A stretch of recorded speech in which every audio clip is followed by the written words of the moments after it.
નમસ્કાર મિત્રો, જય હિન્દ। હું છું દિનેશ ચૌધરી। ફરી એકવાર આપ સર્વેનું સ્વાગત છે આપ સૌની સહિયારી યુટ્યુબ ચેનલ ડીઆર ગુજરાતીમાં। તો મિત્રો, આ વિડીયોમાં આપણે વાત કરીશું કે 2750 વિદ્યા સહાયકોની ભરતીની જે મંજૂરી આપી દેવામાં આવી છે, પરંતુ અત્યાર સુધી ભરતીને લઈ અને કોઈ પણ પ્રકારની પ્રક્રિયા હાથ ધરવામાં નથી આવતી અને જે ભરતીની જાહેરાત માત્ર ને માત્ર લોલીપોપ બની હોય એવું લાગી રહ્યું છે।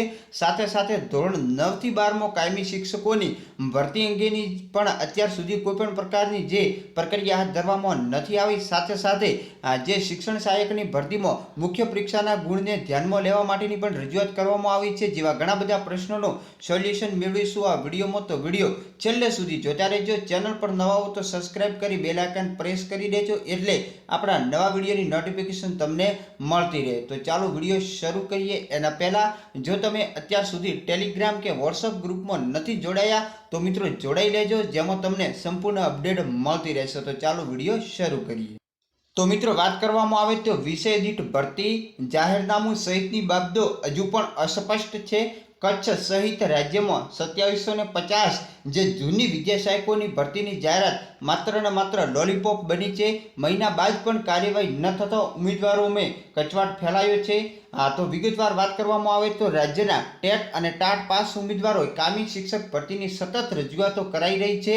તેવામાં ઉમેદવારોના વિરોધને શાંત કરવા 1 માસ અગાઉ એટલે કે 22 નવેમ્બરના શિક્ષણ વિભાગ દ્વારા પ્રાથમિક શિક્ષણ નિયામકને પત્ર લખી રાજ્યમાં બાકી રહેતી વિદ્યા સહાયકોની 2750 જગ્યાઓ ભરવા માટેની મંજૂરી આપી અને સત્વરે આ પ્રક્રિયા હાથ ધરવાનો આદેશ કરાયો હતો। જોકે મહિના બાદ પણ હજી સુધી કોઈ પણ પ્રકારની જે કાર્યવાહી હાથ ધરવામાં નથી આવી। સાથે સાથે કરાર આધારિત જ્ઞાન સહાયક યોજના અમલ મૂકી અને જાહેરાતના દિવસથી જ સમગ્ર રાજ્યના હજારો ટેટ અને ટાટ પાસ ઉમેદવારો આ યોજનાનો વિરોધ દર્શાવી છેલ્લા 4 માસથી પણ વધુ સમય ગાંધીનગર ખાતે ઉગ્ર વિરોધ સત્યાગ્રહ આંદોલન કરી રહ્યા છે, જેમાં કચ્છના ઉમેદવારો પણ જોડાયા છે। આ વિરોધના કારણે રાજ્યના નાક નીચે રેલો આવતો ઉમેદવારોના વિરોધને શાંત કરવા માટે 2750ની જૂની વિદ્યા સહાયકોની ભરતી કરવાનો પત્ર જાહેર કર્યો હતો, જેથી ભરતી થશે તેવી આશાએ આ આંદોલન નબળું પડ્યું હતું। પરંતુ પત્ર લખ્યાને 1 મહિનો થયો હોવા છતાં પણ અત્યાર સુધી ભરતી પ્રક્રિયાનો કોઈ પણ ઠરાવ, જાહેરનામું, નીતિ નિયમ તેમજ ધોરણ 1 થી 5 અને 6 થી 8માં ભાષા છે, સામાજિક વિજ્ઞાન, ગણિત વિજ્ઞાન જેવી વિષય દીઠ જગ્યા ભરવામાં આવશે તે સહિતની બાબતો હજી સુધી કોઈ પણ રીતે સ્પષ્ટ કરવામાં આવી નથી। જ્યારે ઉમેદવારોમાં અત્યારે આક્રોશ યથાવત છે અને સત્વરે સ્પષ્ટ કરી ભરતી કરવામાં આવે તો બાળકોને જે શિક્ષણનો લાભ મળી શકે। હાલમાં કચ્છ જિલ્લામાં જ પ્રાથમિક વિભાગમાં 2368 શિક્ષકોની ખાલી જગ્યાઓ છે, જે મિત્રો હકીકતનો આંકડો જે સામે આવ્યો છે। સાથે સાથે વાત કરવામાં આવે કે શિક્ષણ સહાયકની ભરતીમાં જે મુખ્ય પરીક્ષાના ગુણને ધ્યાનમાં લાવવામાં આવે એવી પણ રજૂઆત કરી છે। સાથે સાથે ચૂંટણી પૂર્વે ભરતીની જાહેરાત થવાની પણ ઉમેદવારોને આશા છે। ધોરણ 1 થી 8માં બાકી રહેલી જે 2750 વિદ્યા સહાયકોની જૂની ભરતીની જાહેરાત આવી ગઈ છે। આગામી ચૂંટણી પહેલા ધોરણ 9 થી 12માં શિક્ષણ સહાયકની કાયમી ભરતી કરવામાં આવે તેવી પણ ઉમેદવારોને આશા છે।